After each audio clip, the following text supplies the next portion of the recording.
السلام علیکم ورحمۃ اللہ وبرکاتہ۔ ناظرین، آپ دیکھ رہے ہیں زین مدنی اسلامک چینل اور میں ہوں آپ کا میزبان محمد زین مدنی۔ ناظرین، جیسا کہ آپ کو معلوم ہے کہ ہم ریاض الصالحین ریکارڈ کر رہے ہیں۔ آج ہم ریاض الصالحین کی حدیث نمبر 22 ریکارڈ کریں گے۔ آپ سے التماس ہے کہ ہمارے چینل کو سبسکرائب کریں، لائک کریں، شیئر کریں اور بیل آئیکن پہ کلک کریں تاکہ ہر آنے والی نئی ویڈیو آپ تک پہنچ سکے۔ نحمده ونصلي على رسوله الكريم اما بعد فاعوذ بالله من الشیطان الرجیم بسم اللہ الرحمن الرحیم۔ ریاض الصالحین جلد اول باب نمبر 2 باب التوبتی توبہ کا بیان اور حدیث نمبر 22۔ حضرت ابو نجید عمران بن حسین خزاعی رضی اللہ عنہما سے روایت ہے کہ جوہانی قبیلے کی ایک عورت رسول اللہ صلی اللہ علیہ وسلم کی خدمت میں حاضر ہوئی اور وہ ارتکاب زنا سے حاملہ تھی۔ اس نے آ کر کہا کہ اے اللہ کے رسول، مجھ سے حد والے گناہ کا ارتکاب ہو گیا ہے، آپ مجھ پر حد قائم فرما دیجئے۔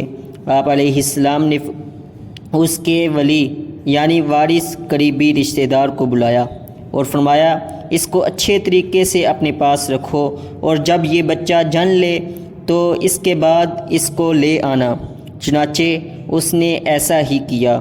اللہ کے پیغمبر نے اس کے بارے میں حکم دیا تو اس کے کپڑے اس پر مضبوطی سے باندھ دیے گئے، پھر آپ کے حکم پر اسے رجم کر دیا گیا۔ پھر آپ نے اس کی نماز جنازہ پڑھائی۔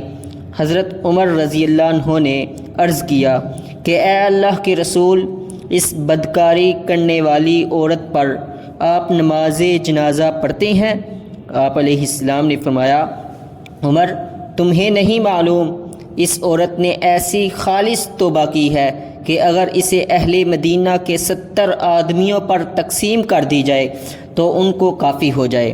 کیا اس سے بھی افضل کوئی بات ہے کہ اللہ عز و جل کی رضا کے لیے اس نے اپنی جان تک قربان کر دی؟ اسے مسلم نے روایت کیا ہے۔ حافظ صلاح الدین یوسف صاحب اس حدیث کے فوائد اخذ کرتے ہوئے پہلا فائدہ یہ بیان کرتے ہیں، اس میں ایک تو حد رجم کا اثبات ہے، دوسرے خالص توبہ کی فضیلت ہے، تیسرے نمبر پہ صحابہ کرام رضی اللہ عنہم اور صحابیات رضی اللہ عنہم کے جذبہ خوف الہی اور محاسبہ آخرت کا بیان ہے اور ان کا اخروی سزا کے مقابلے میں دنیا کی سزا کو ترجیح دینا ہے۔ چوتھے نمبر پہ مرتکب کبیرہ کی نماز جنازہ جائز ہے، بشرطے کہ وہ اسے حلال سمجھ کر نہ کرے، کیونکہ اس صورت میں اسے اندیشہ کفر ہے۔ اس سے اندیشہ کفر ہوگا تو اسے حلال سمجھ کر نہیں کرے گا۔ اور پنجم نمبر پہ حاملہ عورت کو اس وقت تک سزائے رجم نہیں دی جائے گی جب تک وضع حمل نہ ہو جائے اور بچہ اس کے دودھ سے بے نیاز نہ ہو جائے۔ راوی حدیث حضرت ابو نجید عمران بن حسین بن عبید بن خلف خزاعی کعبی، ان کی کنیت ان کے بیٹے کے نام پر ابو نجید تھی۔ فتح خیبر کے سال مشرف با اسلام ہوئے اور نبی اکرم صلی اللہ علیہ وسلم کے ساتھ غزوات میں شریک رہے۔ عمر بن خطاب رضی اللہ عنہ نے انہیں لوگوں کو تعلیم دینے کے لیے بصرہ بھیجا۔